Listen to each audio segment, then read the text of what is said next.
نحمده ونصلي ونسلم على رسوله الكريم أما بعد فأعوذ بالله من الشيطان الرجيم بسم الله الرحمن الرحيم يأمرون بالمعروف وينهون عن المنكر صدق الله مولانا العظيم. لائق صدر احترام معزز مشائخ عظام علماء کرام قراء عظام طلباء اور آج کی اس مجلس سعید میں جو قبلہ قاری عبدالعزیز نقشبندی رحمۃ اللہ تعالی علیہ آپ کے سارے ثواب کے لیے سجی ہوئی ہے. سادات اکرام اور حضرت کہنے والا شریف کے صاحبزادہ تشریف فرما ہے. سامعین گرامی قدر قبلہ قاری عبدالعزیز صاحب نقشبندی رحمۃ اللہ تعالی علیہ اللہ کے برگزیدہ ولی.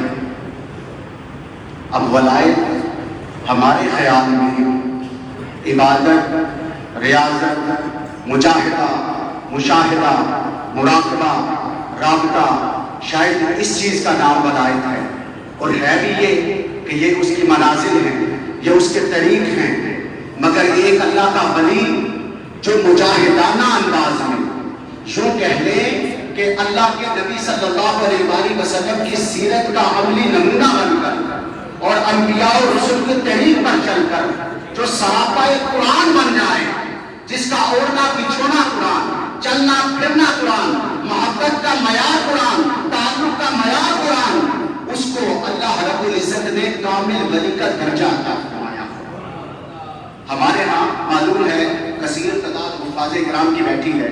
ایک حافظ خاندان کی بخشش کا سبب بنتا ہے، ایک عالم باعمل پشت کی اور خاندان کی بخشش کا سبب بنتا ہے. آقا کریم علیہ السلام کی حدیث پاک حضور نے فرمایا میری امت میں ایسے بھی مرد کلندر ہوں گے جو 70,000 کی بخشش کا سبب بن جائے گا. معزز سامعین گرامی قبلہ قاری عبدالعزیز نقشبندی رحمۃ اللہ تعالی علیہ کی زندگی کو دیکھیں. میں ان کا 30 سالہ زندگی کا عینی شاہد ہوں. یعنی آئی وٹنس اس بات کا کہ کم از کم 95 to 6 سے تو میں نے دیکھا کہ یہ حجرہ تھا اور یہاں مدرسے کا ماحول. اور 2 واسطوں سے میں قاری صاحب کا پوتا شاگرد بھی، یعنی قاری رفاقت علی نوری صاحب اور قاری شبیر نوری صاحب دونوں میرے استاد حفظ کے اور دونوں قاری صاحب کے ڈائریکٹ شاگرد تھے. تو آپ نے یہ جو قرآن کی خدمت کی، جو اوڑھنا بچھونا قرآن کو بنایا اور اس کو قرآن کو عشق کے ساتھ اس طرح تھاما کہ شرط کا ہر بار کا فیض پہنچتا چلا گیا. یعنی سادگی، عاجزی، تقویٰ، طہارت اس کی مثال نہیں ملتی کہ آپ کو اپنے معاشرے میں دیکھیں. ہمارے ہاں دیندار لوگوں کو کس طرح ٹریٹ کیا جاتا ہے، مگر اللہ کا کرم اور عطا اور مہربانی قاری عبدالعزیز نقشبندی رحمۃ اللہ علیہ پر اتنی تھی کہ اللہ پاک نے ولایت کا وہ درجہ دیا ہوا تھا کہ جس میں انہوں نے صبر سے، استقامت سے، رجوع اللہ کے ساتھ انہوں نے صبر و استقامت کے ساتھ خدمت کی. اللہ رب العزت نے ان کے لیے مقام بلند فرما دیے اور وہ مقام بلند کیے کہ رب ذوالجلال قرآن میں کہتا ہے جن کے لیے کہ جنت کے درجے سب کو اعمال کی صورت میں ملیں گے، اعمال کی صورت میں ملیں گے، لیکن قاری قرآن پڑھتا جائے گا اور درجے چڑھتا جائے گا. جہاں بناس ہوگی وہاں قرآن کے درجوں کا بھی کمال ہوگا اور ادھر جنت کا بھی کمال ہوگا. اعلیٰ علیین میں جگہ ملے گی اور اللہ کے برگزیدہ لوگوں میں شمار. یعنی میں نے کہا کہ انبیاء کی یہ تحریر اور یہ صورت تھی جو کہ حضور خاتم النبیین، اب قیامت تک کوئی نبی رسول نہیں آئے گا.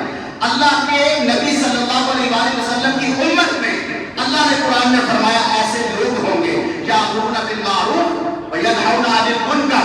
وہ لوگ ہوں گے کہ جنہوں نے انبیاء کے طریق کو، ان کی دی ہوئی ہدایت کی کتاب کو اس طرح چاہتا میں عالم عام کیا ہوگا کہ پھر وہ قبر میں ہوں گے اور اللہ رب العزت ان کی قبر پر اپنے انوارات جاری کر رہا ہوگا. وہ قبر میں ہوں گے، رب ذوالجلال اپنے ملائکہ کی صورت میں ان پر درود و سلام بھجوا رہا ہوگا. وہ قبر میں ہوں گے، اللہ رب العزت ان پر اپنے کرم، عطا اور مہربانی اور بادشاہ کرتے چلے جائیں گے.